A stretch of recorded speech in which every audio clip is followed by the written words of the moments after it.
मैं डॉक्टर अनिल जेब government law college Alwar से आपसे एडमिनिस्ट्रेटिव लॉ के बारे में बात कर रहा हूँ। आज अपन एडमिनिस्ट्रेटिव वर्क पर जो जुडिशियल कंट्रोल होता है उसके बारे में बात करेंगे, यानी कि प्रशासकीय कृत्यों पर न्यायिक नियंत्रण की बात करेंगे।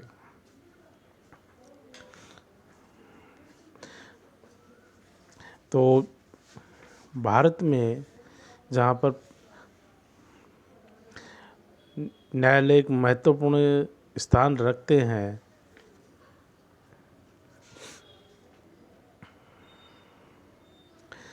हम लोगों ने एक कल्याणकारी राज्य की परिकल्पना की। यह अत्यंत ही आवश्यक हो गया है कि विधि शासन तथा संविधान के उपबंधों की अनुरूपता को बनाए रखा जाए और विभिन्न प्रशासनिक अधिकारियों की न्यायालय के नियंत्रण के अंतर्गत रखा जाए। इससे ये होता है कि जब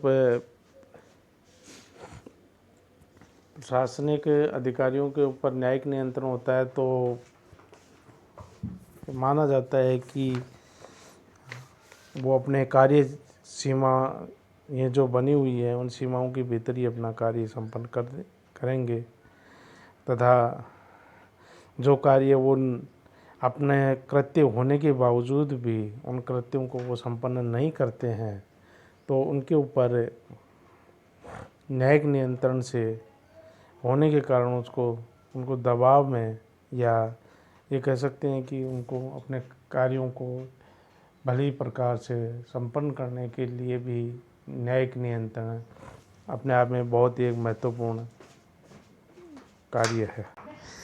भारत न्यायिक नियंत्रण के कई तरीके होते हैं। तो जैसे कॉन्स्टिट्यूशनल है, दूसरा स्टैट्यूटरी है और तीसरा है ऑर्डिनरी या इक्विटेबल। मतलब पहले में हम कह सकते हैं कि संवैधानिक है, दूसरा हम कह सकते हैं कि परिनियम है और थर्ड में हम कहेंगे कि ये साधारण या साम्यपूर्ण है। इसको संवैधानिक रूप में जो जुडिशियल कंट्रोल की बात है तो उसमें संविधान के तहत या संवैधानिक जो प्रोविज़न है जिसकी वजह से प्रशासनिक कृत्यों के ऊपर जुडिशियल या न्यायिक जो नियंत्रण है उसके में है। जैसे आर्टिकल 32 में जैसा कि आपको पता है कि सुप्रीम कोर्ट को ये अधिकार प्राप्त है कि संविधान की अध्याय 3 के अंतर्गत दिए गए जो फंडामेंटल राइट्स हैं, मूल अधिकार हैं, को परिवर्तित कर सकते हैं। जब ये संवैधानिक अधिकार कृत्यों से प्रभावित होते हैं तो उच्चतम न्यायालय को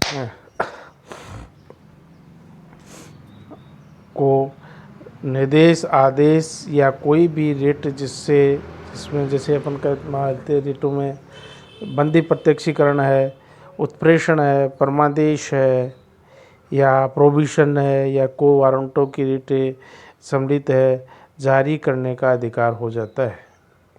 तो ये तो आर्टिकल 32 में जो कि रिट्स जारी करने के संबंध में सुप्रीम कोर्ट को जो राइट्स हैं वो हैं।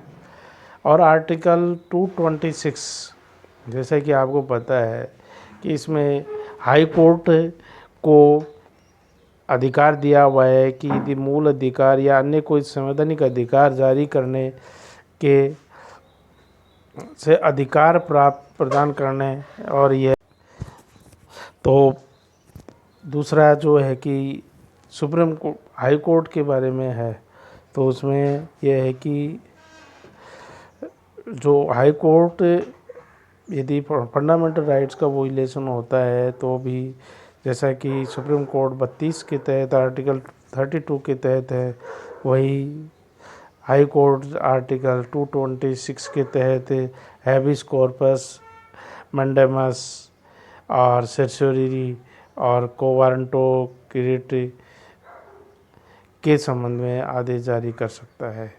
तो हम कहें कि 32 में सुप्रीम कोर्ट और 226 के अंतर्गत हाई कोर्ट को ये अधिकार प्रदान किए गए हैं। और संवैधानिक में ही हम कहेंगे हमारे संविधान में आर्टिकल 136 के अंतर्गत भी उच्चतम न्यायालय को यह अधिकार दिया गया है कि वह अपने विवेक के अनुसार भारतवर्ष में किसी भी न्यायालय या न्यायाधिकरण के द्वारा दिए गए जो निर्णय है या कोई डिक्री है या कोई सज़ा या आदेश के विरुद्ध अपील की विशेष अनुमति प्रदान कर सके।